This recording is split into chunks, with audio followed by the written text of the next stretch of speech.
चौथा अध्याय। पौलुस ने तीमुथियुस से कहा, पहली आयत के अंदर, परमेश्वर और मसीह यीशु को गवाह करके। अरे, ये एक बहुत ही बड़ी बात है जब आप किसी व्यक्ति को परमेश्वर और यीशु मसीह के सम्मुख आदेश देते हैं। तीमुथियुस को आदेश देते हुए पौलुस लिखता है, प्रभु यीशु मसीह जो जीवितों और मरे हुओं का न्याय करेगा। अब परमेश्वर उनका न्याय करेगा जो जीवित और मरे हुए हैं। उसके प्रकट होने और राज्य की सुधि दिलाकर मैं तुझे आदेश देता हूं। वचन के अनुसार मनुष्यों का दो न्याय किया जाएगा। एक, उसके आने पर उन लोगों का न्याय किया जाएगा जो महाक्लेश काल के समय में होंगे।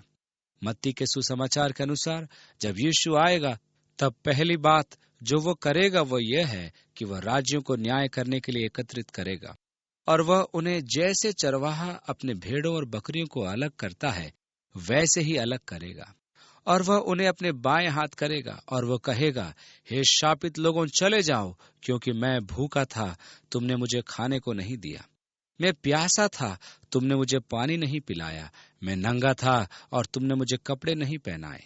मैं बीमार था और बंदी गृह में था और तुमने मेरी सुधि न ली। और वे लोग यीशु से पूछेंगे कि प्रभु, हमने तुझे ऐसी हालत में कब देखा?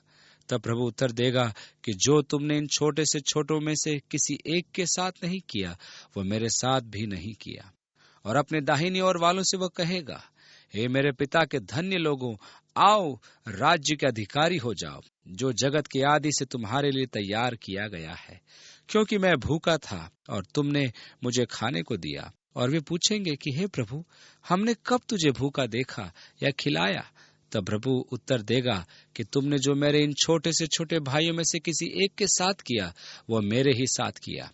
लेकिन वह न्याय कब होगा जो ये निश्चित करेगा कि वे कौन लोग हैं जो परमेश्वर के राज्य में प्रवेश करेंगे, जब यीशु 1000 वर्षों के लिए राज्य करेगा।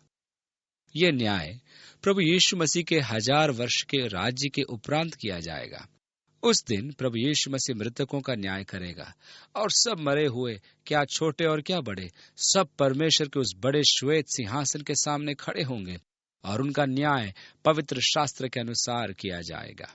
इसलिए परमेश्वर और मसीह यीशु को गवाह करके जो जीवितों और मरे हुओं का न्याय करेगा, और उसके प्रकट होने और राज्य की सुधि दिलाकर मैं तुझे आदेश देता हूं। वो उसे क्या आदेश देता है? दूसरी आयत में लिखा है कि तू वचन का प्रचार कर। क्यों? क्योंकि यह परमेश्वर का वचन है जो मनुष्य को बदल सकता है। यह परमेश्वर का वचन ही है जो वास्तव में मनुष्य में परिवर्तन को ला सकता है और उसे शुद्ध कर सकता है। इसलिए वचन का प्रचार कर। ओह, ये क्या शर्म की बात नहीं कि आज कलीसिया में बहुत ही कम वचन का प्रचार किया जाता है। आजकल के प्रचारक सब प्रकार के विषयों पर प्रचार करते हैं, लेकिन वचन से बहुत ही कम प्रचार करते हैं। तीमुथियुस, मैं परमेश्वर और मसीह यीशु को गवाह करके तुझे आदेश देता हूं कि तू वचन का प्रचार कर। पौलुस कहता है, क्योंकि हम अपने को नहीं परंतु मसीह यीशु का प्रचार करते हैं कि वो प्रभु है, और अपने विषय में यह कहते हैं कि हम यीशु के कारण तुम्हारे सेवक हैं। हम उसके सेवक हैं, जैसा कि 2 कुरिन्थियों के 4 अध्याय उसकी 5वीं आयत में लिखा है। इसलिए वचन का प्रचार करें। और फिर उसने आगे लिखा, समय और असमय तैयार रह। दूसरे शब्दों में, हमेशा तैयार रहे। कभी कभी आप ऐसा अनुभव करते हैं कि प्रचार करें, कभी कभी ऐसा नहीं लगता, लेकिन हमेशा तैयार रहें। और आगे लिखा है, और समझा। परमेश्वर का वचन समझाने के लिए लाभदायक है। सब प्रकार की सहनशीलता और शिक्षा के साथ उल्हाना दे और डांट। अब पौलुस यहाँ जोर देता है कि वचन का प्रचार कर और लोगों को सच्चाई के मूल आधार की शिक्षा दे। वचन का प्रचार कर। तीसरी आयत, क्योंकि ऐसा समय आएगा जब लोग खरा उपदेश न सह सकेंगे, पर कानों की खुजली के कारण अपनी अभिलाषाओं के अनुसार अपने लिए बहुत से उपदेशक बटोर लेंगे, और अपने कान सत्य से फेर कर कथा कहानियों पर लगाएंगे। ये एक दिलचस्प बात है कि किस तरह से परमेश्वर का वचन ही परमेश्वर के वचन के लिए भूख पैदा करता है। परमेश्वर का वचन उत्तेजित करता है, उसमें बहुत कुछ है। ये इतना सामर्थी और सक्रिय है कि जब आपको वास्तव में वचन से सिखाया जाता है, तब आप बढ़ने और बलवंत होने लगते हैं। और तब आप ऐसे प्रचारों से संतुष्ट नहीं होंगे जिसमें यह बताया जाता है कि संसार में कोई समस्या नहीं है। इसलिए ऐसा समय आएगा जब लोगों के अंदर परमेश्वर के वचन के लिए भूख नहीं रहेगी और उनके कानों में खुजली होगी, और लोग ऐसे प्रचारकों को सुनना चाहेंगे जो मजाक करते हैं। वे कहेंगे, अरे वाह, ये प्रचारक तो सबसे अच्छा मजाक सुनाता है। भाई, ये व्यक्ति बड़ा कहानीकार है। और इस तरह से लोगों के कानों में ऐसे मजाकिया प्रचार को सुनने की खुजली होगी। वे अपना मनोरंजन करना चाहते हैं और कलीसियाएं वास्तव में मनोरंजन का केंद्र बन गई हैं। मेरे कहने का मतलब है कि वे ऐसे कार्यक्रमों को करते हैं कि सिनेमा वाले जलने लगे। वे अपना मनोरंजन करना चाहते हैं। अपने कानों की खुजली और अपने मनोरंजन करने की इच्छा के कारण ऐसे लोग सत्य से अपने कानों को फेर लेते हैं और कथा कहानियों को सुनने के लिए कान लगाते हैं। 5वीं आयत, परंतु सब बातों में सावधान रहे, दुख उठा, सुसमाचार प्रचार का काम कर और अपनी सेवा को पूरा कर। अब पौलुस परमेश्वर की इच्छा से प्रेरित तो था, लेकिन साथ ही साथ वो एक पासबान और एक उपदेशक भी था। तीमुथियुस के पास प्रचारक होने की बुलाहट थी। पौलुस उसे प्रचार करने और एक प्रचारक की सेवकाई करने के लिए प्रोत्साहित करता है। अब हमारा यह जानना आवश्यक है कि परमेश्वर ने सेवकाई के किस क्षेत्र में हमें बुलाया है और किस क्षेत्र के लिए हमें वरदान दिया है, ताकि हम उसको पूरा करें, ताकि हम वह बने जिसके लिए परमेश्वर ने हमें बुलाया है, और इसके अलावा कुछ और बनने का प्रयत्न न करें जिनके लिए परमेश्वर ने हमको नहीं बुलाया। क्योंकि संसार में यह बहुत ही कठिन और कुंठित कर देने वाली एक बात है जब आप एक प्रचारक बनने का प्रयत्न करें, जबकि परमेश्वर ने आपको पासबान या उपदेशक होने के लिए बुलाया है, या फिर एक पासबान या उपदेशक बनने का प्रयत्न करें जबकि परमेश्वर ने आपको प्रचारक होने के लिए बुलाया है। हमें अपनी बुलाहट व चुने जाने को सुनिश्चित करना है। हमें जानना है कि परमेश्वर हमें क्यों बुलाया है। मेरी सेवकाई के लगभग प्रथम 16 वर्ष पूरी तरह से निराशा भरे थे, क्योंकि मैं प्रचारक बनने की कोशिश कर रहा था। परमेश्वर ने मुझे प्रचारक होने के लिए नहीं बुलाया था। मेरा एक प्रचारक बनने के सारे प्रयत्न पूरी तरह से निराशाजनक और फलहीन होते रहे, और ये हाल तब तक होता रहा जब तक कि मैंने ये जान न लिया कि परमेश्वर ने मुझे पासबान और उपदेशक होने के लिए बुलाया है। और इस तरह से मेरी सेवकाई आशीषित होना आरंभ हुई, क्योंकि अब मेरी सेवकाई स्वाभाविक है, बलपूर्वक नहीं। अब मैं वह बन सकता हूं जो परमेश्वर ने मुझे बनने के लिए बुलाया है, जिसमें मैं परमेश्वर की सेवा पूरी लगन तथा निष्ठा पूर्वक करता हूं। इसलिए पौलुस तीमुथियुस से कहता है, सुसमाचार प्रचार का काम कर और अपनी सेवा को पूरी कर। यह एक महत्वपूर्ण बात है कि हम अपनी सेवा को पूरी करें। 6ठी आयत, क्योंकि अब मैं अर्घ के समान उंडेला जाता हूं और मेरे कूच का समय आ पहुंचा है। रोम में पौलुस के लिए स्थिति बुरी होती जा रही थी। उस पर चल रहे मुकदमे की दिशा किस ओर है यह वह जान चुका था। वह अपने प्राथमिक सुनवाइयों के लिए हाजिर हुआ था और उसने अपने ऊपर लगाए गए अभियोगों को सुना, और अपने प्रति रोमी सरकार के व्यवहार को देखने के बाद पौलुस ने जान लिया था कि उसके पास अब ज्यादा दिन नहीं है। तीमुथियुस के नाम पौलुस के द्वारा लिखी गई ये दूसरी पत्री उसकी अंतिम पत्री है, और वो महसूस करता है कि अब होना कोई नहीं टाल सकता। मेरे कूच करने का समय आ पहुंचा है, वो लिखता है।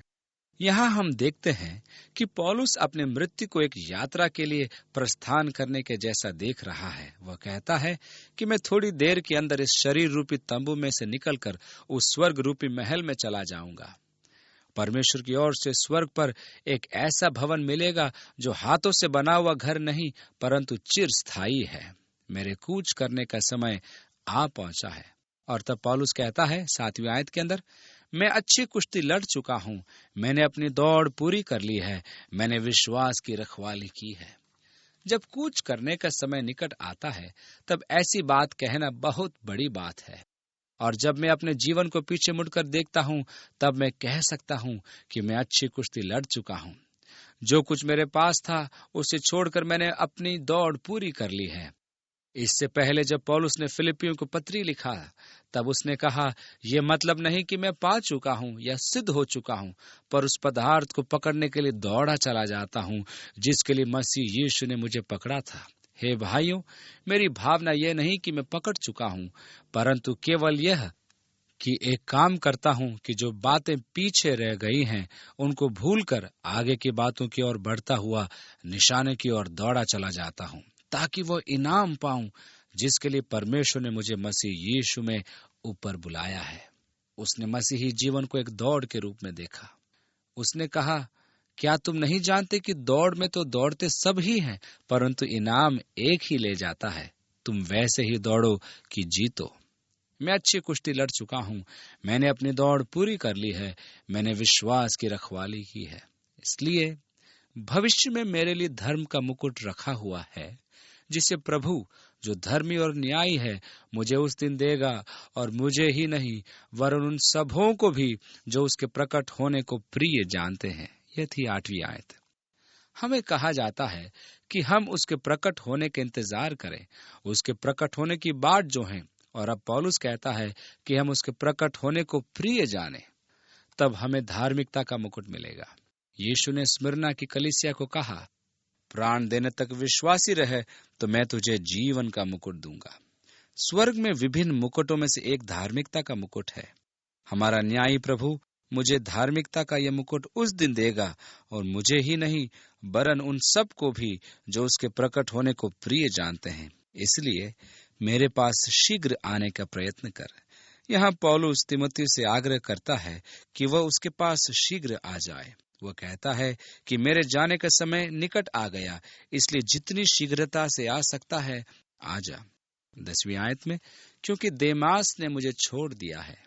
अब देमास का नाम पौलुस अपने पहले लिखी गई पत्रियों में लिख चुका है, और पौलुस पहले से ही कह चुका था कि वो जो आसिया के थे उन्होंने मुझे छोड़ दिया। वास्तव में उन्होंने ये सोचकर पौलुस को छोड़ा होगा कि यदि वे उसका साथ देंगे तो संभवतः उन्हें अपने प्राणों की हानि उठानी पड़ेगी, क्योंकि वह मृत्यु दंड की आज्ञा पाया हुआ एक कैदी था। इसलिए पौलुस कहता है कि देमास ने मुझे छोड़ दिया।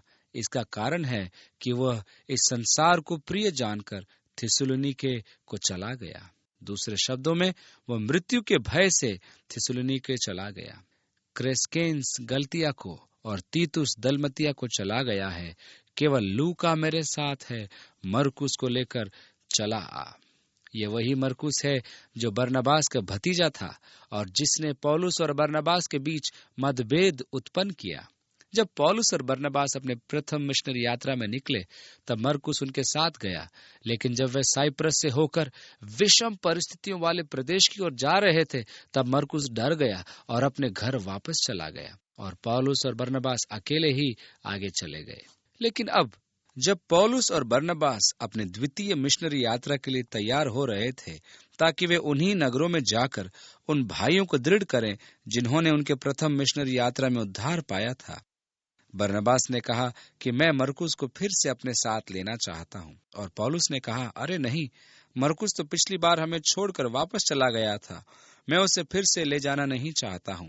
मैं और समस्याएं नहीं चाहता हूं। और इस प्रकार पौलुस और बरनबास के बीच विवाद हुआ और मुद्दा इतना बढ़ गया कि बरनबास मरकुस को लेकर साइप्रस की ओर चल पड़ा और पौलुस सिलास को लेकर आसिया माइनर की ओर चला गया। अब ये एक दिलचस्प बात है। हालांकि आप जानते हैं कि मसीह देह में आपस में भिन्नताएं और मतभेद होते हैं, लेकिन परमेश्वर हमें प्राय वापस ले आता है। और अब पौलुस इसी मरकुस के विषय में लिखता है जिससे उसको पहले समस्या थी और जिसकी वजह से वो अपने साथी बरनबास के साथ नहीं गया जो मरकुस को ले जाना चाहता था। और वो तीमुथियुस से कहता है, मरकुस को लेकर चला आ, क्योंकि सेवा के लिए वो मेरे बहुत काम का है। पौलुस अब इस नव युवक को चाहने लगा था। वास्तव में मरकुस अब काफी परिपक्व हो गया था और इसमें कोई शंका नहीं। कई वर्ष अब बीत गए हैं, लेकिन पौलुस अब उसके विषय में प्रेम से कहता है कि वह उसके लिए काम का है। तुखिकुस को मैंने इफिसुस भेजा है जो बागा। यहाँ पर पौलुस एक बहुत ही व्यक्तिगत प्रकार की वस्तु के बारे में जिक्र करता है कि जो बागा मैंने त्रोआस में करपूस के यहाँ छोड़ आया हूँ, जब तू आए तो उसे और पुस्तकें विशेष करके चर्म पत्रों को ले आना।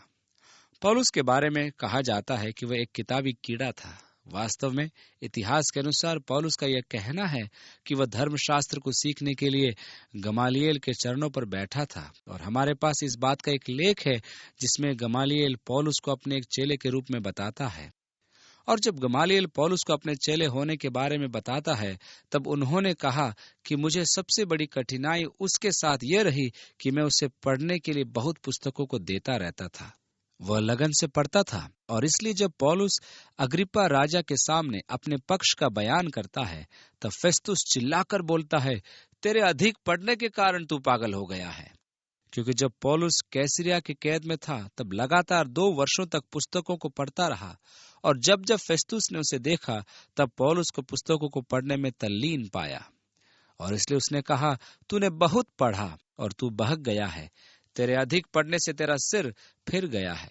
इसलिए पौलुस तीमुथियुस से कहता है कि पुस्तकों को ले आ, विशेष करके चर्म पत्रों को ले आ। सिकंदर ठठेरे ने मुझसे बहुत बुराइयां की हैं, प्रभु उसे उसके कामों के अनुसार बदला देगा। ये एक दिलचस्प बात है, क्योंकि प्रभु ने कहा कि हम उनके लिए प्रार्थना करें जो हमारे साथ छल करते हैं। लेकिन मैं नहीं जानता कि वो आपसे इच्छा रखते हैं कि आप पौलुस के समान ऐसी प्रार्थना करें। 15वीं आयत, तू भी उससे सावधान रहे, ऐसे सिकंदर ठठेरे जैसे लोगों से सावधान रहे, क्योंकि उसने हमारी बातों का बहुत ही विरोध किया है। मेरे पहले प्रतिवाद के समय किसी ने भी मेरा साथ नहीं दिया, वरन सब ने मुझे छोड़ दिया था। भला हो कि इसका उनको लेखा देना न पड़े। यहाँ पर हम एक खास बात देखते हैं कि पौलुस अपने सब मित्रों द्वारा त्यागा गया। रोमी सम्राट नीरो के सामने उसकी पहली सुनवाई पर वे सब उसको छोड़कर चले गए। पौलुस ने पहली बार मसीह विश्वास को तब करीबी से जाना जब स्तिफनुस का पथरवाह किया गया, और जिसके बारे में पवित्र शास्त्र में उल्लेखित है।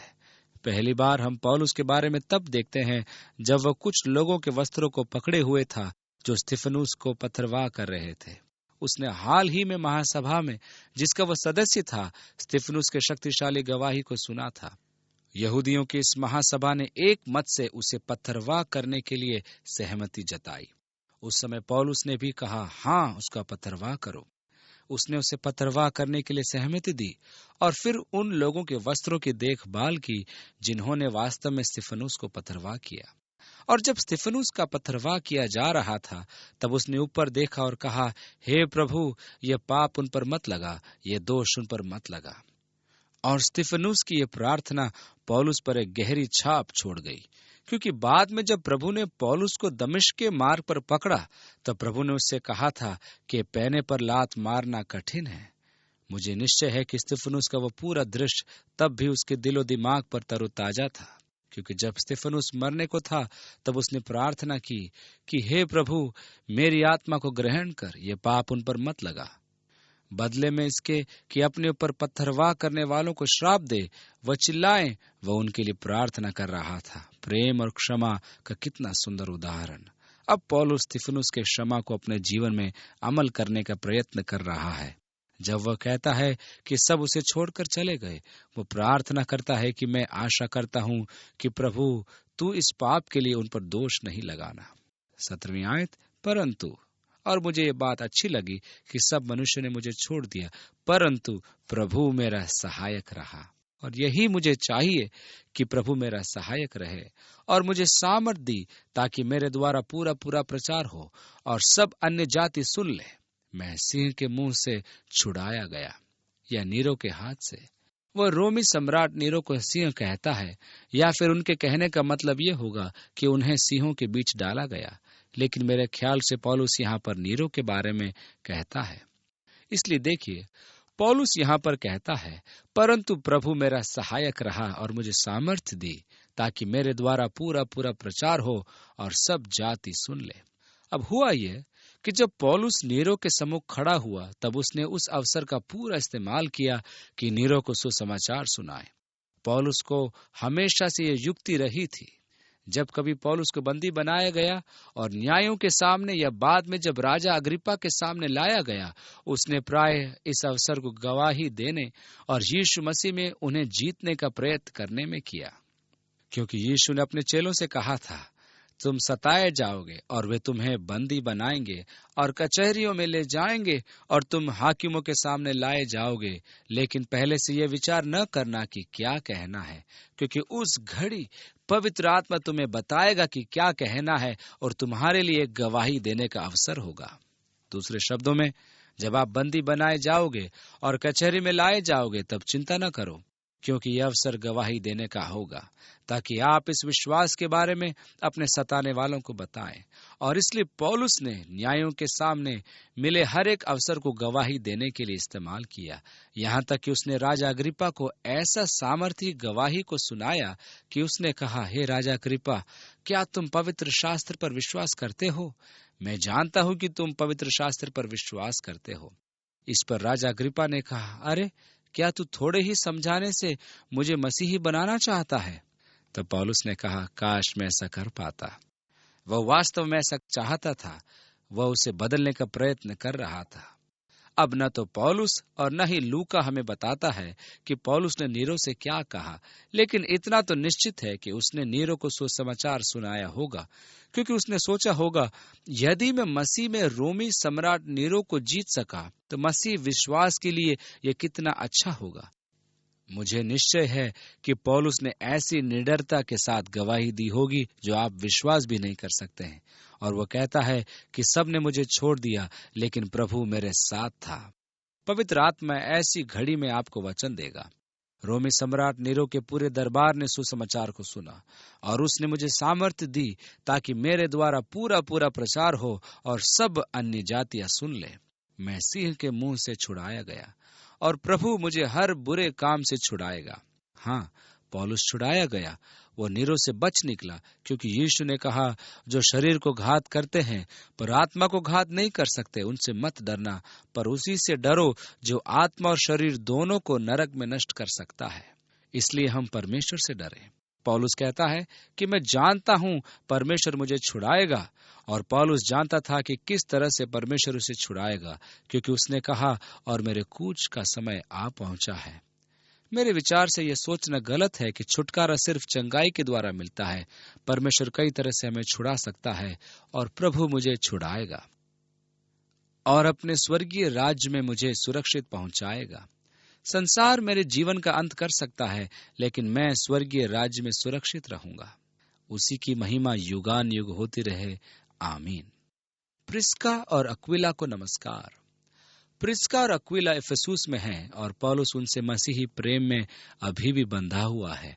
वह उनसे पहली बार कुरिन्थ में मिला था और तब वे उसके साथ या उससे पहले इफिसुस को गए और वे उसके साथ उसकी सेवकाई में एक साथ थे। पौलुस प्रिस्का और अक्विला से मिलने के लिए बेताब था, इसलिए वह उन्हें नमस्कार कहता है, और उनेसिफुरुस के घराने को नमस्कार। ऐसा विचार किया जाता है कि उनेसिफुरुस को रोम में ही मार दिया गया था, क्योंकि उसने पौलुस को यत्न से ढूंढा और उसे काल कोठरी में मिला। लेकिन ऐसा सोचा जाता है कि पौलुस के साथ उसके संबंध के कारण उसे मार दिया गया था, क्योंकि यहाँ पर पौलुस उसको नमस्कार नहीं देता, लेकिन सिर्फ उसके घराने को नमस्कार देता है। और ऐसे भी कुछ लेख हैं जो ये बताते हैं कि पौलुस के साथ उसके संबंध होने के कारण उसे मार दिया गया। 20वीं आयत, इरास्तुस कुरिन्थुस में रह गया और त्रुफिमुस को मैंने मिलेतुस में बीमार छोड़ा है। जाड़े से पहले चले आने का प्रयत्न कर। यूबुलुस और पुदेस और लिनुस और क्लौदिया और सब भाइयों का तुझे नमस्कार। मेरे पास समय नहीं कि मैं वो दिलचस्प कहानी सुनाऊं जो इस क्लौदिया के बारे में है, जिसके विषय में यह विचार किया जाता है कि वह ब्रिटिश द्वीप की एक राजकुमारी थी। और प्रारंभिक कलीसिया में इस क्लौदिया के संबंध में कुछ दिलचस्प बातें कही जाती हैं। अब यह बिल्कुल वही क्लौदिया है या नहीं, ये तो नहीं मालूम, लेकिन रोम के प्रारंभिक कलीसिया में वहां क्लौदिया थी जो मसीही विश्वास में आई। और ऐसा कहा जाता है कि वह मेरी नाम की एक रोमी अधिकारी के पास भेजी गई, और यह कि किस प्रकार से रोम में उसने मसीह विश्वास को स्वीकार किया तथा कलीसिया में एक बहुत ही प्रभावशाली स्त्री हुई। 22वीं आयत, प्रभु तेरी आत्मा के साथ रहे, तुम पर अनुग्रह होता रहे। और यही है पौलुस का तीमुथियुस के नाम अंतिम पत्री, वह अंतिम पत्र जो उसने लिखा। और परमेश्वर तुम्हें अधिकाई से आशीष दे। जब परमेश्वर का वचन आपके जीवन में फलवंत होने लगे और जब आप प्रतिदिन के अपने जीवन में उस पर अमल करना आरंभ करें, होने दें कि परमेश्वर के वचन का शुद्ध करने का प्रभाव आपके जीवन में हो। जैसे यीशु ने कहा, तुम तो उस वचन के कारण जो मैंने तुमसे कहा शुद्ध हो। होने दें कि परमेश्वर का वचन आपको धार्मिकता के मार्ग पर चलाए और आपकी अगुवाई करे, उस धार्मिकता के मार्ग में जिसमें परमेश्वर चाहता है कि आप दौड़ें। परमेश्वर आपके साथ हो और आपको सामर्थ्य दे जब आप विभिन्न परीक्षाओं का सामना इन दिनों करें और आपको यीशु मसीह में जीवन से भी बढ़कर बनाएं।